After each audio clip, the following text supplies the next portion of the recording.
as you walk around the facility, look at certain things and be like, as we're walking around, if you see this rug, this is a trip hazard, and observations as you're educating. Just like all staff meetings, most nursing homes have all staff meetings usually once a month where everybody comes in. So I think that's another opportunity just for ongoing education too.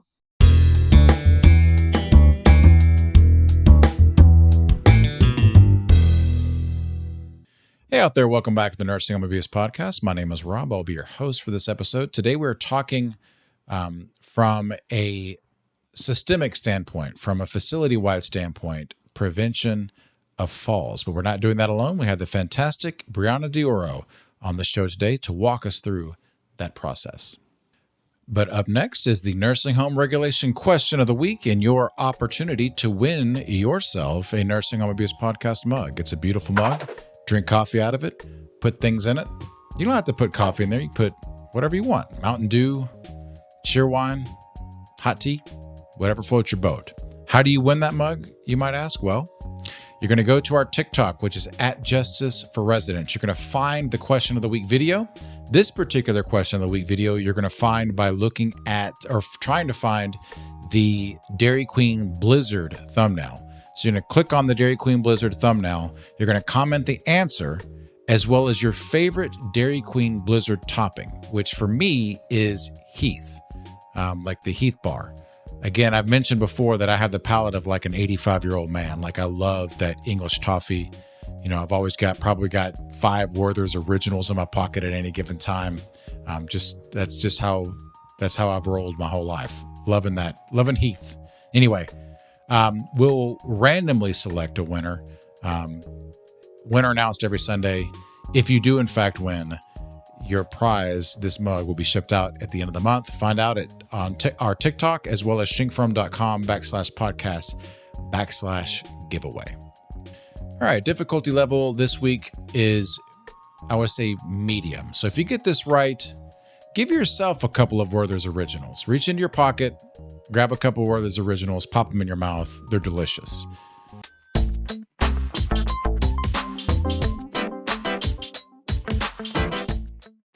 Under 42 CFR 483.73D2, how often is a nursing home required to run emergency preparedness tests?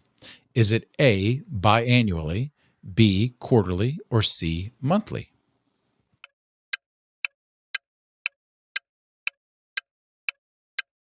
And that answer is A, twice a year. The nursing home must run some type of emergency preparedness testing, whether it's unannounced, mock survey or whatever, they got to do it. All right, let's get into the meat and potatoes of the episode. We're talking about systemic ways to prevent falls in nursing homes, and we're having that conversation with Brianna de Oro. Brianna is a seasoned nursing professional specializing in medical surgical care, long-term care, wound care, and healthcare litigation. She holds a master's in nursing leadership and is a certified legal nurse consultant and board-certified wound care nurse. As Director of Clinical Services at Foundation Healthcare Services and owner of Lakeview Legal Nurse Consulting, LLC, Brianna offers expert case analysis and litigation support in long-term care and healthcare legal matters. Lakeview is where I went to elementary school. Lakeview Elementary School in Mountain Juliet, Tennessee. Anyway, sorry about that, Brianna. Anyway, Brianna, welcome to the show. Hi, thank you.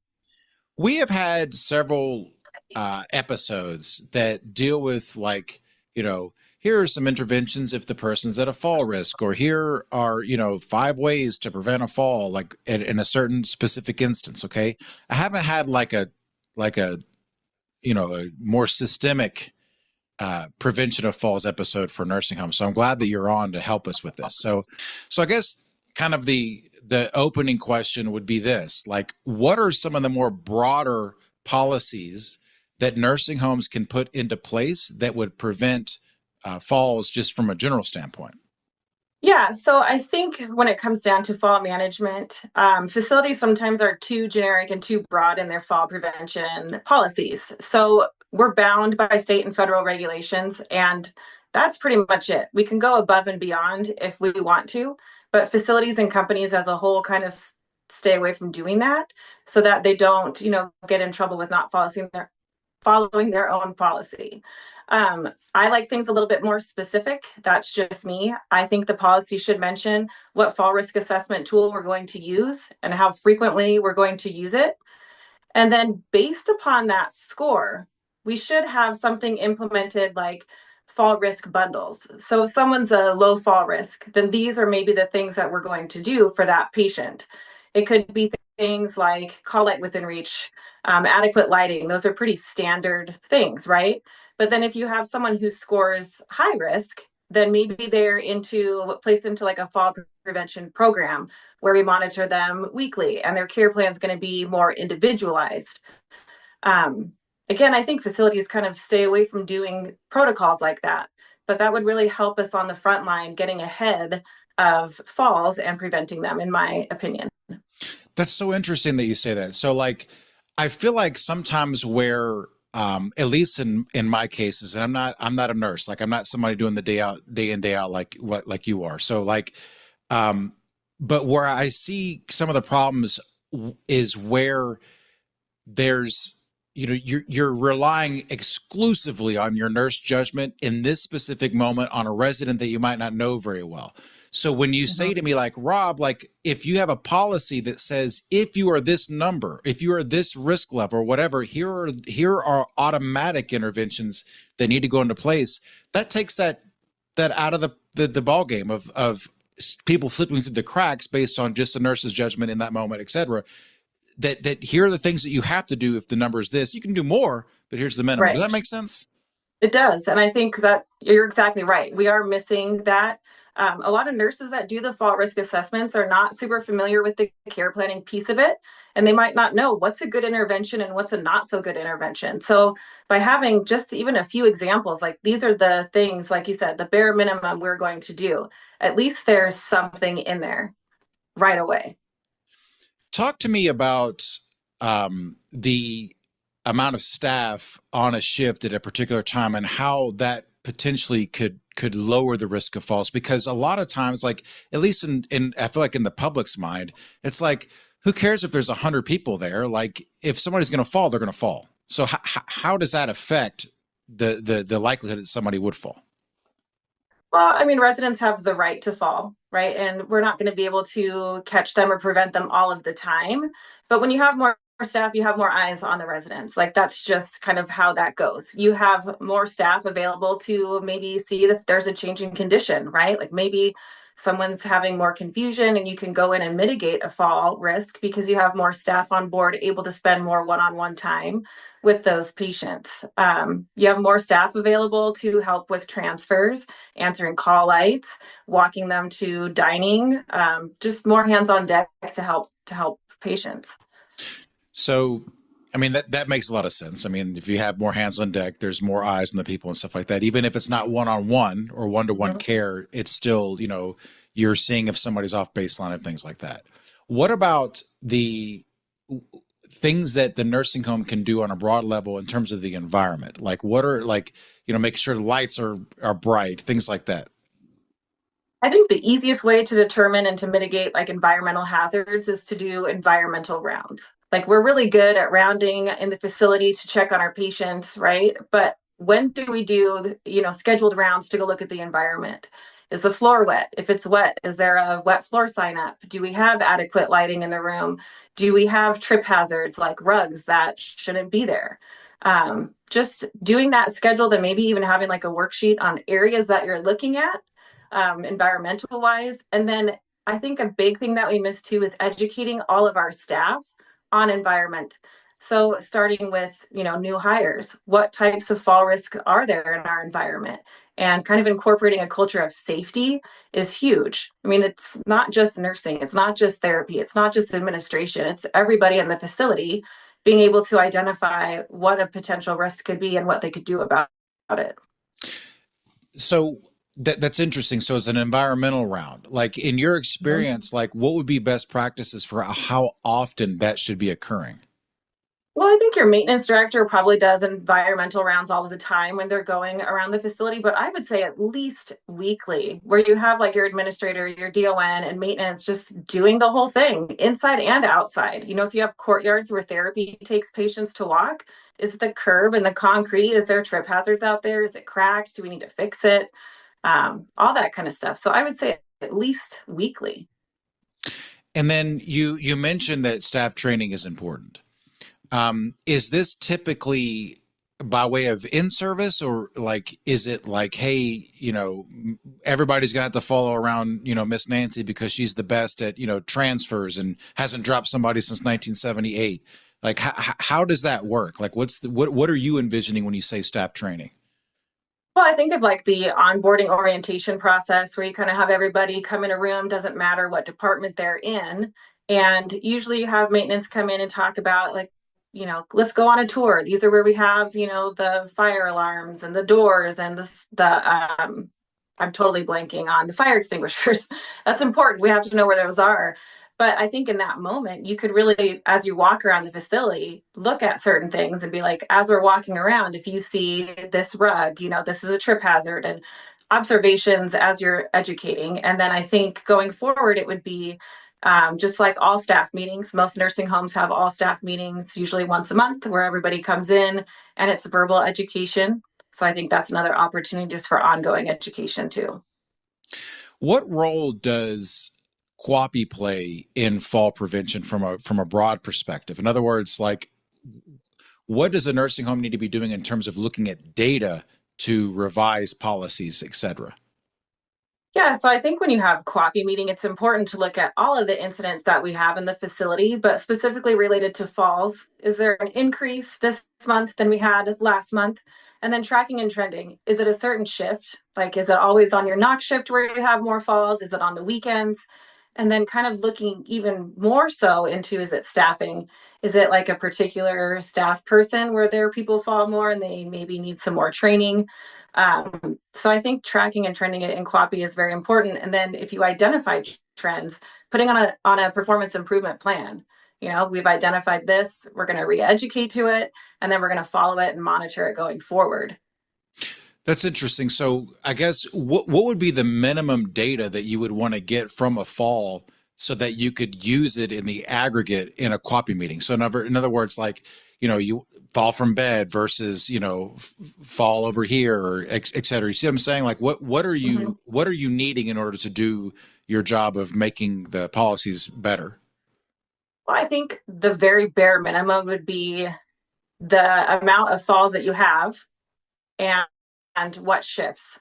That would be like the bare, just to figure out, is it a day shift, knock shift, weekends or whatever. And then going forward, I mean, you brought up a good thing that I've actually never thought of. I've never thought to track, like, is it fall out of bed versus fall in the bathroom? But you could really look at that if you're trying to drill down, if you're identifying some issue, that's another way that you could drill into it. Yeah, I feel like I guess the technology with the EMR systems, like you're going to be able to run more and more and more specific reports and be able to really hone in on that data. So typically, you mentioned that you have every facility would assess for fall risk, and there are different types of assessments. They all have their different names and such. But in general, what are you looking for? Like, what are the major components that are going to put somebody at a risk of fall versus another? Well, history of falls, that's a big one. Age, I think it's usually typically anything over 65 puts you at increased risk just because of age. Medications that can cause dizziness, that's a big one. Blood pressure medications sometimes. And then you have diagnoses. Certain diagnoses just increase your risk of falls. Those are the main components that I can think of right now that are on a fall risk assessment. I see. And typically, like how often are you if once you've flagged somebody as being a high fall risk, like how often are you reevaluating their fall risk or and their interventions? Yeah, so you would redo the fall risk. I think just the minimum is upon admission, and then you do it quarterly after any fall. So if someone suffers a fall, you're going to do another risk assessment to see if they've scored differently, and then change in condition. I see. In your experience, Brianna, where are you seeing nursing home facilities kind of dropping the ball in terms of risk fall prevention? Yeah, honestly, I think facilities don't do a good enough job at the investigation. of why a resident fell. And if you don't do a good investigation, then your interventions to mitigate risk going forward are not going to be good. For example, I've seen where a resident fell out of bed and an intervention was related to a wheelchair, which that might be a great intervention for the wheelchair, but it doesn't get to the root cause of why that patient fell. So just educating our staff on what's required when we do have a fall. We want to, look at the scene and check out things like, is the floor wet? What did the residents say they were doing? Is the lights on? There's just a whole bunch of questions that we should be asking, and then making sure that the nurse is getting statements from staff and then filling out a good incident report, because the more information the facility has on what happened, then the better the interventions are going to be. That's so interesting that you say that, because I run into the inverse when I am investigating cases. Like, I'll have a nurse say, Rob, this fall, there's an injury with the fall, and they didn't plan for X. And when I say, well, would X have prevented that fall? The nurse says, oh, I guess not. And it's like, well, what? I'm not sure if that's the case then. We have to make sure that we're not holding the nursing home accountable for some future injury. It's the injury that occurred, right? So maybe there's probably some attorneys that are screaming at me right now, but that's kind of how I look at it. It's like, as you mentioned, the idea here is, if the person fell, you want to try to prevent that type of fall in the future, right? So you're looking at interventions that are specific to that. So I get that 100%. Yeah, especially when it comes to, just especially when it comes to residents with multiple falls. When I investigate fall cases as well, I look at, okay, so they had this one fall. Well, what did they put in place after that fall? And did it work to prevent another one? And often they don't do anything, or it doesn't make sense. Exactly. Very well said. Well, Brianna, thank you so much for coming on the show and sharing your knowledge with us. Yes, thank you for having me. Well, folks, I hope that you found this episode educational. If you have an idea for someone that you would like for me to talk to, please let me know. If you have an idea for a topic you would like for me to talk about, let me know that as well. Be sure to participate in the nursing home regulation question of the week by putting in your favorite Dairy Queen Blizzard topping. It doesn't have to be Heath. It can be Butterfinger. I think that would be my second choice. Second choice would be Butterfinger. It could be M&Ms, whatever you want. Best of luck to you to win the mug. New episodes of the Nursing Home Abuse Podcast come out every single Monday. And with that, folks, we'll see you next time. Thanks for tuning in to the Nursing Home Abuse Podcast. Nothing said on this podcast, either by the host or the guest, should be construed as legal or medical advice, nor is intended to create an attorney-client relationship between the host or their guest and the listener. New episodes for now are available every other Monday on Spotify, Apple Podcasts, or on your favorite podcast app, as well as on YouTube and our website, nursinghomeabusepodcast.com. Again, that's nursinghomeabusepodcast.com. See you next time.